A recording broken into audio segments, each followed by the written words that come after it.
अगर कोई साइकियाट्रिस्ट के पास जा रहा है, साइकियाट्रिक कंसल्टेशन ले रहा है, तो क्या वो पागल है? क्या आपके मन में सवाल आया है? अगर कोई आपको साइकियाट्रिस्ट को कंसल्ट करने के लिए बोलते हैं, तो क्या आप ये सोचते हैं, मैं क्या पागल हूँ जो साइकियाट्रिस्ट को कंसल्ट करूँ? अगर ये दो क्वेश्चंस आपके मन में कभी भी आए होंगे, तो होल्ड ऑन।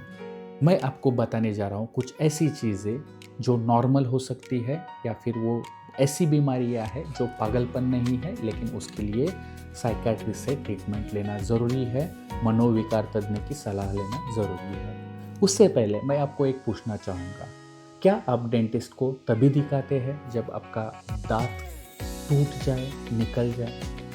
नहीं ना। जब भी आपके दांत में दर्द होता है, आपके दांत सड़ जाते हैं, आपके दांतों में और कुछ प्रॉब्लम्स होती है, खून आता है, तो भी आप डेंटिस्ट की सलाह लेते हैं, डेंटिस्ट को दिखाते हैं। आप ये वेट नहीं करते कि जब तक मेरा दांत टूटता नहीं है तो मैं क्यों दिखाऊं। तो जी हाँ, आपको सिर्फ पागलपन के लिए डॉक्टर को दिखाना ज़रूरी नहीं है। कुछ ऐसी भी चीज़ें हैं जिसके लिए साइकियाट्रिस्ट को दिखाने की ज़रूरत हो सकती है, या फिर जिसके लिए लोग साइकियाट्रिस्ट से मिलते हैं। नंबर 1, एंजाइटी और एंजाइटी डिसऑर्डर्स। आपके मन में जब किसी चीज़ के बारे में ज़्यादा एंजाइटी हो, जिसकी वजह से आपको तकलीफ़ हो रहा हो, तो उसके लिए भी आप साइकियाट्रिस्ट को दिखा सकते हो, या फिर लोग साइकियाट्रिस्ट से दिखाते हैं। उसी में ही पैनिक एक चीज़ आता है जो सीवियर एंजाइटी होती है, जिसके लिए लोग साइकियाट्रिस्ट को दिखाते हैं। नंबर 2, डिप्रेशन या लो मूड।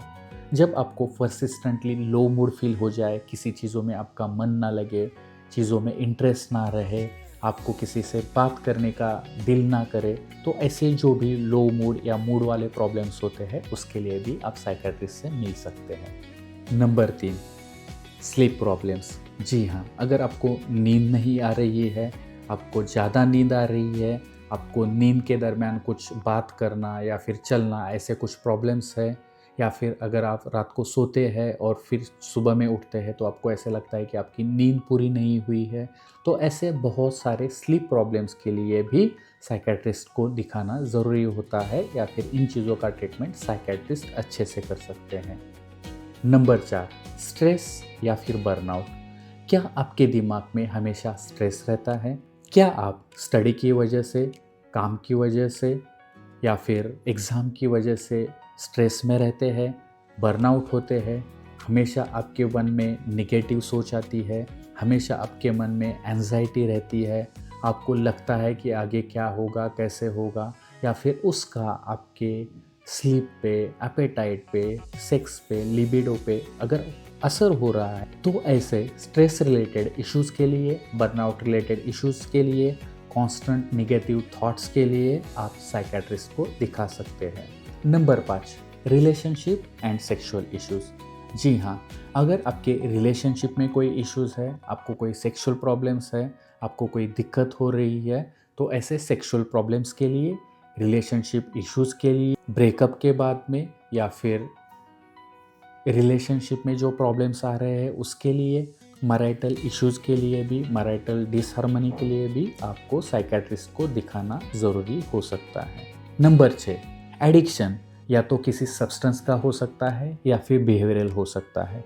तो अगर आपको अल्कोहल, टोबैको, स्मोकिंग, या फिर चरस, गांजा, भांग, ऐसी किसी भी सब्सटेंस का एडिक्शन हो, तो उसके लिए भी साइकियाट्रिस्ट को दिखा सकते हैं।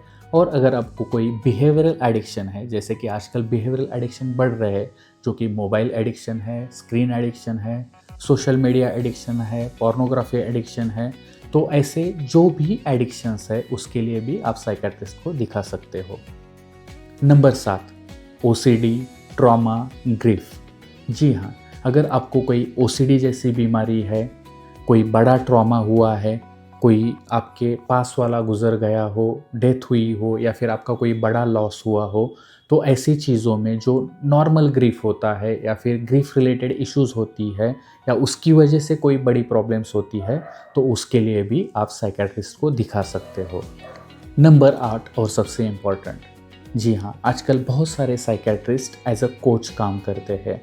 आपके लाइफ में आगे बढ़ने के लिए, आपके निगेटिविटी को ओवरकम करने के लिए, आपको पॉजिटिविटी बढ़ाने के लिए, आपको आगे जाने के लिए, आपका परफॉर्मेंस बढ़ाने के लिए बहुत सारे साइकेट्रिस्ट काम कर रहे हैं, एज अ कोच काम कर रहे हैं। तो इसके लिए भी आप साइकेट्रिस्ट से मिल सकते हैं। आई होप अब तक आपके दिमाग से चला गया होगा कि साइकेट्रिस्ट यानी कि सिर्फ पागलों के डॉक्टर होते हैं। ऐसा नहीं है, बहुत सारी ऐसी चीज़ें हैं जिसके लिए साइकेट्रिस्ट से आप कंसल्ट कर सकते हैं या फिर लोग कंसल्ट करते हैं। तो ये ज़रूर ध्यान रखिए कि साइकेट्रिस्ट से मिलना या फिर साइकेट्रिस्ट से कंसल्ट करना आप पे कोई लेबल नहीं लगाता है कि आप पागल हो। लेकिन हाँ, अगर आप साइकेट्रिस्ट से नहीं मिलते हो, अगर आपको ये सब प्रॉब्लम्स है और उसके बजाय भी आप सिर्फ इस डर की वजह से साइकेट्रिस्ट से कंसल्ट नहीं करते हो, तो डेफिनेटली आपका प्रॉब्लम बढ़ सकता है। आप ब्रेक डाउन होने का वेट कर रहे हो और जब ब्रेक डाउन होगा तो बहुत बड़ा प्रॉब्लम हो सकता है। तो अगर अभी तक हमने जो 8 चीज़ें देखी उनमें से कोई भी प्रॉब्लम है और वो 2 हफ्ते से ज़्यादा है, उसका ड्यूरेशन 2 हफ्ते से ज़्यादा है, उसकी वजह से आपको डिस्ट्रेस हो रहा हो, आपके लाइफ में डिस्कम्फर्ट हो रहा हो, आपको डिसफंक्शन हो रहा हो, आपके काम में, आपके स्टडी में, आपके रिलेशनशिप में उससे प्रॉब्लम आ रहे हो, आपके स्लीप पे, एपेटाइट के, आपके लिबिडो पे उसका असर हो रहा हो, या फिर उसकी वजह से कोई डेंजर आपको लाइफ में फेस करना पड़ रहा हो, आपको, आपके फैमिली मेम्बर को या फिर आपके आजू बाजू पे अगर वो गुस्सा निकल रहा है, अगर इसकी वजह से कोई डेंजर हो रहा हो आपके लिए, आपके लाइफ के लिए, आपके रिलेशनशिप के लिए, आपके फैमिली मेम्बर के लिए, या फिर आपके आजू बाजू वाली जो चीज़ें हैं उस पर अगर ये गुस्सा निकल रहा हो, तो सावधान होना ज़रूरी है। अगर इनमें से कोई भी चीज़ आपको लगती है तो आपको साइकेट्रिस्ट को दिखाना ज़रूरी है, साइकेट्रिक कंसल्टेशन लेना ज़रूरी है। अगर आपको ये वीडियो अच्छा लगा हो तो लाइक ज़रूर कीजिए। आपको लगता है कि ये वीडियो किसी और के लिए मददगार साबित हो सकता है तो शेयर ज़रूर कीजिए।